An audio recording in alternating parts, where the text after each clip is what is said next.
আসসালামু আলাইকুম। অনার্স চতুর্থ বর্ষের শিক্ষার্থীরা, তোমাদের স্বাগত জানাচ্ছি আজকের অনলাইন ক্লাসে। সাথে আছি আমি সালমা জাহান রূপালী, প্রভাষক, ইসলামের ইতিহাস ও সংস্কৃতি বিভাগ। তোমাদের সাথে আমি আজকে আলোচনা করব বাংলাদেশের রাজনৈতিক ইতিহাস 1971 সাল থেকে বর্তমান সময় পর্যন্ত এই কোর্সটি নিয়ে। আজকে আমি তোমাদের সাথে এই কোর্সের দ্বিতীয় অধ্যায় অর্থাৎ বাংলাদেশের সংবিধান নিয়ে আলোচনা করব। ইতিপূর্বে আমি এই কোর্সের প্রথম অধ্যায় বাংলাদেশের স্বাধীনতা যুদ্ধ এই সম্পর্কে বিস্তারিত আলোচনা করেছিলাম। আজকে আমরা গণপ্রজাতন্ত্রী বাংলাদেশের সংবিধানের পটভূমি বৈশিষ্ট্য সম্পর্কে বিস্তারিত আলোচনা করব।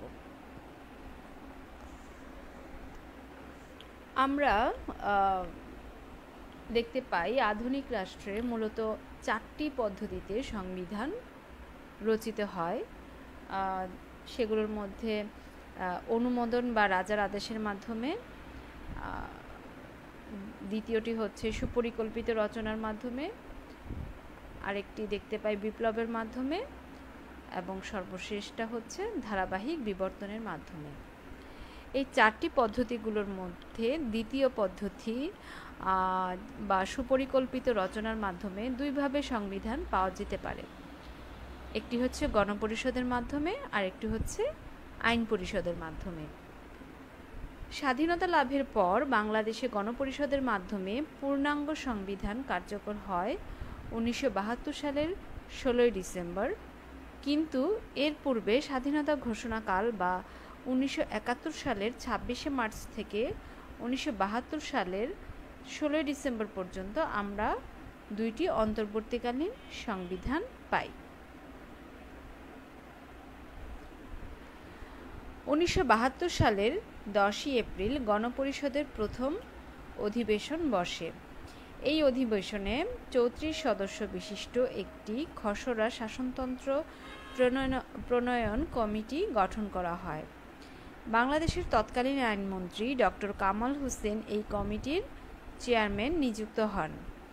এই কমিটিতে মাত্র একজন বিরোধী দলীয় সদস্য ছিলেন, তিনি হচ্ছেন সুরঞ্জিত সেনগুপ্ত। 1972 সালের 17 এপ্রিল এই কমিটির প্রথম অধিবেশন বসে। এই অধিবেশনের সিদ্ধান্ত অনুসারে সকল স্তরের মানুষের মতামত যাচাইয়ের জন্য শাসনতন্ত্র সম্পর্কে বিভিন্ন প্রস্তাব আহ্বান করা হয়। এই কমিটির সর্বমোট 74টি বৈঠকে মিলিত হয়ে সংবিধানের খসড়াটা প্রায় 300 ঘন্টা সময় ব্যয় করেন। নিজেদের ধ্যান ধারণা ও সুপারিশের আলোকে অনেক আলাপ আলোচনার পর কমিটি 10ই জুন সংবিধানের একটি প্রাথমিক খসড়া অনুমোদন করেন। এরপর কমিটির চেয়ারম্যান ডক্টর কামাল হোসেন অন্যান্য দেশের সংসদীয় ব্যবস্থা অবলোকনপূর্বক খসড়া শাসনতন্ত্রের ত্রুটি নিরসনের জন্য ব্রিটেন, ভারতসহ কয়েকটি দেশ সফর করেন। অতঃপর তিনি দেশে ফিরে আসলে 1972 সালের 11ই অক্টোবর কমিটির সর্বশেষ বৈঠক অনুষ্ঠিত হয় এবং কমিটি কর্তৃক এই দিনে শাসনতন্ত্রের পূর্ণাঙ্গ খসড়া চূড়ান্তভাবে গৃহীত হয়। 1972 সালের 12ই অক্টোবর গণপরিষদের দ্বিতীয় অধিবেশন বসে। এই অধিবেশনে খসড়া শাসনতন্ত্র প্রণয়ন কমিটির সভাপতি ডক্টর কামাল হোসেন খসড়া শাসনতন্ত্র বিল আকারে উপস্থাপন করেন। পরবর্তীতে 72 সালের 19 অক্টোবর এই খসড়া শাসনতন্ত্রের প্রথম পাঠ ও সাধারণ আলোচনা শুরু হয়। 30 অক্টোবর পর্যন্ত এর ওপর সাধারণ আলোচনা চলতে থাকে। মোট আমরা দেখি 19 অক্টোবর থেকে 30 অক্টোবর পর্যন্ত 10টি বৈঠকে প্রায় 32 ঘন্টা আলোচনা চলে। এই সময়ে বিলের ওপর মোট 163টি সংশোধনী প্রস্তাব আনা হয়, কিন্তু মাত্র 84টি সংশোধনী প্রস্তাব গৃহীত হয়। পরবর্তীতে 1972 সালের 4 নভেম্বর খসড়া সংবিধান বিলের ওপর তৃতীয় ও সর্বশেষ পাঠ চলে। এতে 2 ঘন্টার কম সময় ব্যয় হয়। এই সময়েই গণপরিষদ কর্তৃক সর্বসম্মতিক্রমে স্বাধীন বাংলাদেশের স্থায়ী সংবিধান বিধিবদ্ধ ও গৃহীত হয়।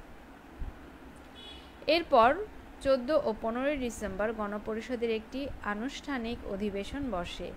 এই অধিবেশনে গণপরিষদের সদস্যগণ হস্তলিখিত শাসনতন্ত্রের মূল অনুলিপিতে স্বাক্ষর প্রদান করেন এবং 16 ডিসেম্বর গণপ্রজাতন্ত্রী বাংলাদেশের সংবিধান কার্যকর হয়। মোটামুটি এটাই ছিল বাংলাদেশের সংবিধান প্রণয়নের পটভূমি। আমরা এতক্ষণ বাংলাদেশের সংবিধান প্রণয়নের সংক্ষিপ্ত পটভূমি তোমাদের সামনে তুলে ধরার চেষ্টা করেছি। এখন আমরা দেখব যে বাংলাদেশ সংবিধানের কতগুলো দিক আছে। যেমন বাংলাদেশ সংবিধানের একটি প্রস্তাবনা রয়েছে, 11টি ভাগ রয়েছে, 4টি মূলনীতি, 7টি তফসিল, 153টি অনুচ্ছেদ। একটি প্রস্তাবনা রয়েছে। প্রস্তাবনাটা আসলে কি? প্রস্তাবনা হলো একটি সংবিধানের দর্শন। কারণ এই প্রস্তাবনায় এটাতেই সকল আদর্শ ও নীতির উল্লেখ থাকে, যেটার উপর ভিত্তি করে সংবিধান দাঁড়িয়ে থাকে। তাছাড়া তোমরা জানো যে সংবিধান হচ্ছে যে কোনো দেশের মূল এবং সর্বোচ্চ আইন, এবং এই প্রস্তাবনা সংবিধানের অন্তর্ভুক্ত হলেও এটা প্রত্যক্ষভাবে কার্যকর অংশের অন্তর্ভুক্ত নয়। এতে আদালত সরাসরি বলবৎ করতে পারে না। প্রস্তাবনার আইনগত বিশেষ মূল্য না থাকলেও এটার গুরুত্ব ও তাৎপর্য কিন্তু অনেক।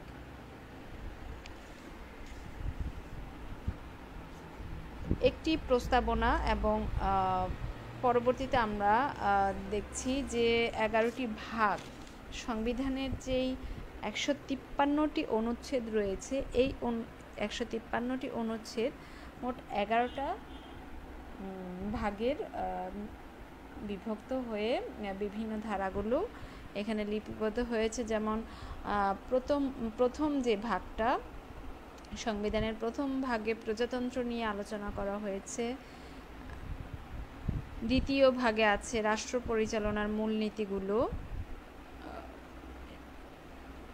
যেমন এখানে 4টি মূলনীতি আছে, যেমন তোমার সংবিধানের 8 নম্বর অনুচ্ছেদে এই 4টি মূলনীতির কথা বলা হয়েছে। যে 1 নম্বর হচ্ছে জাতীয়তাবাদ, গণতন্ত্র, সমাজতন্ত্র এবং ধর্মনিরপেক্ষতা। এই 4টি মূলনীতি দ্বিতীয় ভাগের 8ম পরিচ্ছেদে আছে, অনুচ্ছেদে আছে। তৃতীয় ভাগে আছে মৌলিক অধিকার। মৌলিক অধিকারের অনুচ্ছেদগুলো হচ্ছে 26 থেকে 47-এর ধারা 47-এর ক পর্যন্ত। চতুর্থ বিভাগে আলোচনা করা হয়েছে নির্বাহী বিভাগ সম্পর্কে। পঞ্চম ভাগে আছে আইনসভা সম্পর্কে।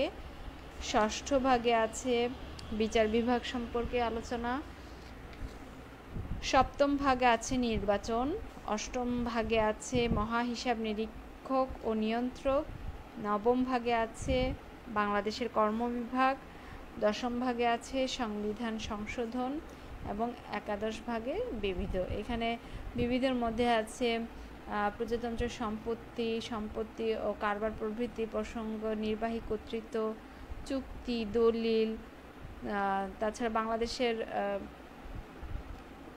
নামে মামলা, পদের শপথ ইত্যাদি বিবিধ অনুচ্ছেদগুলো আছে একাদশ ভাগে। বিবিধ অনুচ্ছেদগুলো আছে তো 143 থেকে 153। এই অনুচ্ছেদগুলো আছে বিবিধের মধ্যে পড়ে, এটা একাদশ ভাগে রয়েছে। আর তফসিল 7টি তফসিলের মধ্যে প্রথম তফসিল যেটা সেখানে আছে অন্যান্য বিধান সত্ত্বেও কার্যকর আইন। দ্বিতীয় তফসিলটি বিলুপ্ত হয়েছে। তৃতীয় তফসিলে শপথ ও ঘোষণা সম্পর্কে আছে। চতুর্থ তফসিল আছে ক্রান্তিকালীন ও অস্থায়ী বিধানাবলী। পঞ্চম তফসিলে 1971 সালের 7 মার্চের ঢাকার রেসকোর্স ময়দানে জাতির পিতা বঙ্গবন্ধু শেখ মুজিবুর রহমানের দেওয়া ঐতিহাসিক ভাষণ। ষষ্ঠ তফসিলে আছে 1971 সালের 25শে মার্চ মধ্যরাত শেষে অর্থাৎ 26শে মার্চ প্রথম প্রহরে জাতির পিতা বঙ্গবন্ধু শেখ মুজিবুর রহমান কর্তৃক প্রদত্ত স্বাধীনতার ঘোষণা। সপ্তম তফসিলে আছে 1971 সালের 10ই এপ্রিল তারিখে মুজিবনগর সরকারের জারিকৃত স্বাধীনতার ঘোষণাপত্র। মোটামুটি বাংলাদেশ সংবিধানের সংক্ষিপ্ত ধারণাটা তোমাদের এখানে আমি একটু তুলে ধরলাম। পরীক্ষায় এটা শুধু তোমাদের এই কোর্সটা শুধুমাত্র তোমাদের একাডেমিক কোর্সের জন্যই গুরুত্বপূর্ণ না, এটা কিন্তু আমাদের বাংলাদেশের নাগরিক হিসেবে অবশ্যই আমাদের সংবিধান সম্পর্কে আমাদের ধারণা থাকা দরকার। আমরা এখন এই যে 1972 সালের সংবিধান, এই যে পটভূমিটা একটু আগে তোমাদের সাথে আলোচনা করেছি, এখন আমি এই বাংলাদেশের সংবিধানের মূল বৈশিষ্ট্যগুলো নিয়ে একটু আলোচনা করব। প্রথমেই আছে লিখিত সংবিধান।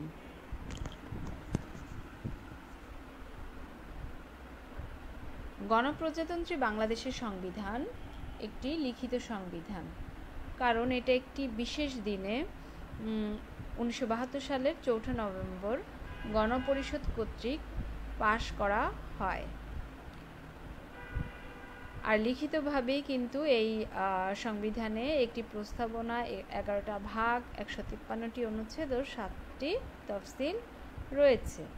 পরবর্তীতে দেখছি যে দুষ্পরিবর্তনীয় সংবিধান। দুষ্পরিবর্তনীয় জিনিসটা কি? যেটা সহজে পরিবর্তনযোগ্য নয়। বাংলাদেশের সংবিধান দুষ্পরিবর্তনীয় কারণ সাধারণ আইন প্রণয়ন পদ্ধতির সাহায্যে এটাকে সংশোধন করা যায় না। সংবিধানের 142 নং অনুচ্ছেদ অনুযায়ী সংসদের মোট সদস্যের 2/3 ভোটেই কেবল সংবিধানের কোনো বিধান পরিবর্তন করা যাবে। অর্থাৎ সংবিধানের কোনো ধারা বা কোনো অনুচ্ছেদে যদি পরিবর্তন আনতে হয় তাহলে ইচ্ছা করলেই কিন্তু আইন প্রণয়ন করে এটা পরিবর্তন করা যাবে না। এক্ষেত্রে কিন্তু সংসদ সদস্যদের মধ্যে ভোট নির্বাচন হবে এবং এই ভোটের মধ্যে কি 2/3 3 ভাগের 2 ভাগ যেই মতামতটা পোষণ করবেন সেটাই পরিবর্তন হবে। প্রস্তাবনা নিয়ে তোমাদের বলেছি যে বাংলাদেশের সংবিধানের একটি প্রস্তাবনা দিয়ে শুরু হয়েছে, আর সেই প্রস্তাবনাটাকে সংবিধানের গাইডিং স্টার বলা হয়, কারণ এটা হচ্ছে একটা দিক নির্দেশনা হিসেবে কাজ করে। সংবিধানের প্রাধান্য। বাংলাদেশ সংবিধানের প্রাধান্য আমরা দেখতে পাই, কারণ এই বাংলাদেশ সংবিধানের অনুচ্ছেদ 7-এর 2 নং অনুচ্ছেদ 7-এর 2 এই অনুচ্ছেদ অনুযায়ী বলা হয়েছে যে এই সংবিধান প্রজাতন্ত্রের সর্বোচ্চ আইন এবং অন্য কোনো আইন যদি এই সংবিধানের সাথে অসামঞ্জস্য হয় তাহলে যতখানি অসামঞ্জস্যপূর্ণ হবে ততখানি বাতিল বলে গণ্য হবে। অর্থাৎ এখানে আমরা প্রজাতন্ত্রের সর্বোচ্চ আইন হিসেবে সংবিধানকে প্রাধান্য দিতে দেখে। এককেন্দ্রিক শাসন ব্যবস্থা। বাংলাদেশ একটি এককেন্দ্রিক গণপ্রজাতান্ত্রিক রাষ্ট্র হবে, তবে স্থানীয় সরকার কেন্দ্রীয় সরকারের এজেন্ট হিসেবে কাজ করবে। এক কক্ষ বিশিষ্ট আইন পরিষদ। সংবিধানের ৬৫ নং অনুচ্ছেদ অনুযায়ী বাংলাদেশে একটি এক কক্ষ বিশিষ্ট আইন পরিষদের ব্যবস্থা করা হয়েছে। আইনসভা কোথাও এক কক্ষ বিশিষ্ট, আবার কোথাও দ্বিকক্ষ বিশিষ্ট আইন পরিষদ বিদ্যমান। দ্বিকক্ষ বিশিষ্ট আইনসভার ক্ষেত্রে একটি উচ্চকক্ষ ও একটি নিম্নকক্ষ থাকে, কিন্তু বাংলাদেশের একটাই আইন পরিষদ, সেটা হচ্ছে বাংলাদেশের যে পার্লামেন্টের নাম, তার নাম হচ্ছে জাতীয় সংসদ, এবং এর কোনো নিম্নকক্ষ নাই। ফলে আমরা বলতে পারি যে বাংলাদেশ হচ্ছে এক কক্ষ বিশিষ্ট আইন পরিষদ, এর কোনো উচ্চ কক্ষ নাই, নিম্নকক্ষ নাই, এক কক্ষ বিশিষ্ট।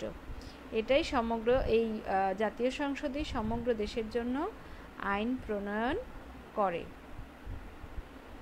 রাষ্ট্র পরিচালনার মূলনীতি। রাষ্ট্র পরিচালনার মূলনীতিগুলো বাংলাদেশ সংবিধানের ২য় ভাগের ৮ নং অনুচ্ছেদে ৪টি প্রধান রাষ্ট্র পরিচালনার মূলনীতির কথা বলা হয়েছে। সেগুলো হচ্ছে জাতীয়তাবাদ, সমাজতন্ত্র, গণতন্ত্র ও ধর্মনিরপেক্ষতা। এরপরে আছে মৌলিক অধিকার, খুবই গুরুত্বপূর্ণ একটি পয়েন্টস। মৌলিক অধিকার সংবিধানের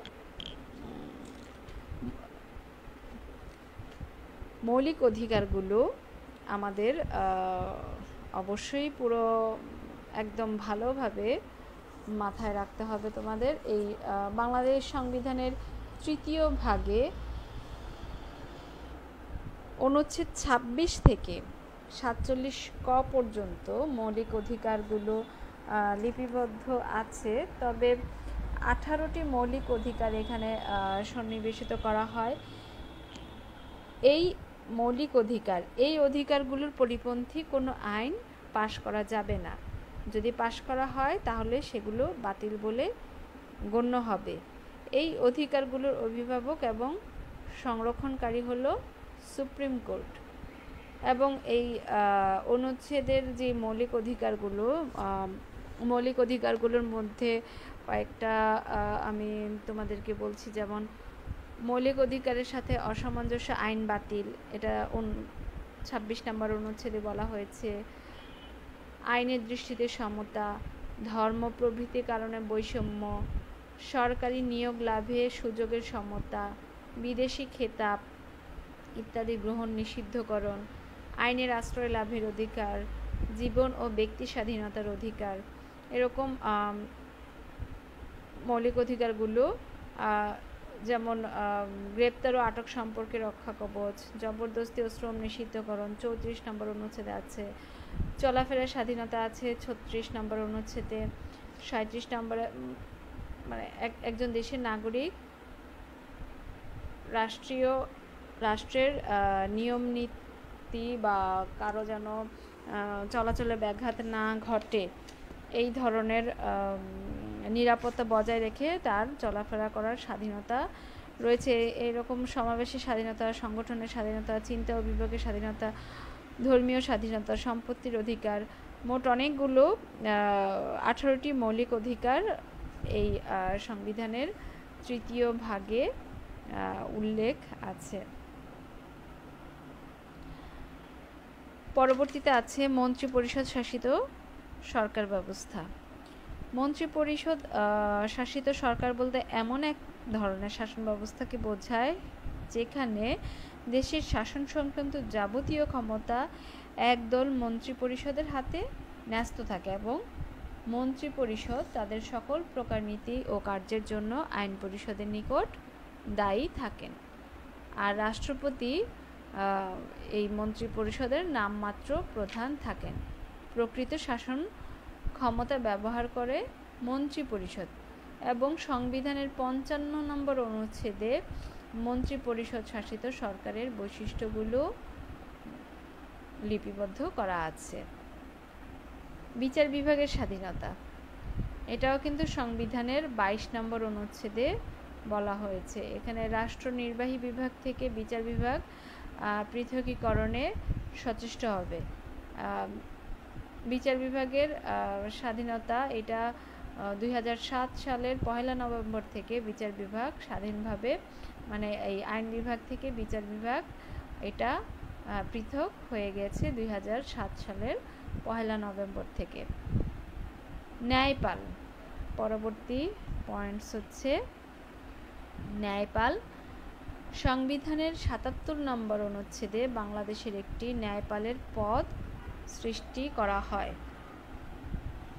সরকারি যে কোনো ব্যক্তি বা কর্তৃপক্ষের কাজের নিরপেক্ষ তদন্তের জন্য তথা তাদের জবাবদিহিতা অধিকতর নিশ্চিতকরণ প্রকল্পে ন্যায়পালের ভূমিকা গণতান্ত্রিক সফলতার গুরুত্বপূর্ণ ভূমিকা রাখে। তো এই মোটামুটি এগুলোই ছিল 1972 সালের সংবিধানের বৈশিষ্ট্যসমূহ। এখন তোমাদের সাথে আরেকটি বিষয় নিয়ে একটু ধারণা দেই যে মৌলিক অধিকার ও মানবাধিকার এই দুইটা জিনিসের মধ্যে একটু পার্থক্য আছে। সেটা হচ্ছে যে মৌলিক অধিকারগুলো হচ্ছে কি জনগণের সেই সমস্ত অধিকার যেগুলো সংবিধান দ্বারা সংরক্ষিত ও আইন দ্বারা বলবৎযোগ্য। সমস্ত মৌলিক অধিকারই কিন্তু, যতগুলো মৌলিক অধিকার আছে সবই কিন্তু আবার মানবাধিকার। তবে মানবাধিকারের মধ্যে যেই অধিকারগুলো লঙ্ঘিত হলে আদালতের মাধ্যমে আদায় করতে পারে সেগুলি মৌলিক অধিকার। যেমন ধরো দুইটার মধ্যেই কিন্তু একটু পার্থক্য। যেমন আমরা বলতে পারি মৌলিক অধিকার একটা দেশের মৌলিক অধিকারের থেকে আরেকটা দেশের মৌলিক অধিকার ভিন্ন হতে পারে। মৌলিক অধিকারগুলো প্রত্যেকটা দেশেরই কিছু নির্ধারিত অধিকার আছে, মৌলিক অধিকার। কিন্তু মানবাধিকারগুলো এটা হচ্ছে সার্বজনীন, এটার উৎস হচ্ছে আন্তর্জাতিক আইন, হ্যাঁ, যেটা জাতিসংঘ ঘোষিত বিভিন্ন সনদ থেকে এই মানবাধিকারগুলো লিপিবদ্ধ। মৌলিক অধিকার আইন দ্বারা বলবৎ করা যায়, কিন্তু মানবাধিকার কিন্তু আইন দ্বারা বলবৎ করা যায় না, কেননা মৌলিক অধিকারগুলো এক দেশ থেকে অন্য দেশে ভিন্নতর হয়। আর মানবাধিকার হচ্ছে এটা সার্বজনীন। যেমন সকল মৌলিক অধিকারই কিন্তু মানবাধিকার, কিন্তু সকল মানবাধিকার কিন্তু মৌলিক অধিকার না। অর্থাৎ যেই সকল মানবাধিকার কোনো দেশের সংবিধান দ্বারা সংরক্ষণ করা হয় সেগুলোই হচ্ছে মৌলিক অধিকার। ঠিক আছে? যেমন বাংলাদেশ সংবিধানের 3য় ভাগের 27 নং থেকে 44 নং অনুচ্ছেদ পর্যন্ত মোট 18টি মৌলিক অধিকারের কথা বলা হয়েছে। এই রাষ্ট্র মৌলিক অধিকার পরিপন্থী কোনো আইন তৈরি করতে পারবে না। তো মৌলিক অধিকার আর মানবাধিকারের মধ্যে সূক্ষ্ম যেই পার্থক্য, সেটা তোমরা সূক্ষ্ম না, মোটামুটি ভালোই পার্থক্য আছে, সেটা তোমরা অবশ্যই বুঝতে পেরেছ। আরেকটা জিনিস আছে যে মৌলিক অধিকারের একটা জিনিস তোমাদের বলবো যে 141-এর খ অনুচ্ছেদ অনুযায়ী জরুরি অবস্থা ঘোষণার সাথে সাথে 6টি মৌলিক অধিকার স্থগিত হয়ে যায়। 6টি মৌলিক অধিকার কি কি? চলাফেরার স্বাধীনতা, যেটা অনুচ্ছেদ 36-এ আছে, 37-এ আছে সমাবেশের স্বাধীনতা, 38-এ আছে সংগঠনের স্বাধীনতা, 39 নম্বর অনুচ্ছেদে আছে চিন্তা ও বিবেকের স্বাধীনতা এবং বাক স্বাধীনতা, অনুচ্ছেদ 40-এ আছে পেশা বা বৃত্তির স্বাধীনতা, অনুচ্ছেদ 42-এ আছে সম্পত্তির অধিকার। অর্থাৎ দেশে যখন একটি জরুরি অবস্থা তৈরি হয়, সরকার যখন জরুরি অবস্থা ঘোষণা করে, তখনই এই 6টা মৌলিক অধিকার স্থগিত হয়ে যাবে। তখন আবার এই 6টা অধিকারের জন্য আদালত বা আইনের দ্বারপন্থ তুমি কোনো নাগরিক হতে পারবে না, সেগুলো স্থগিত থাকে।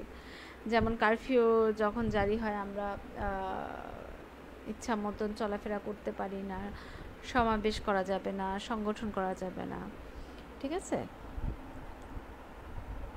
তাছাড়া কিছু ছোট ছোট টার্ম আমি তোমাদের এখন একটু বলবো। এই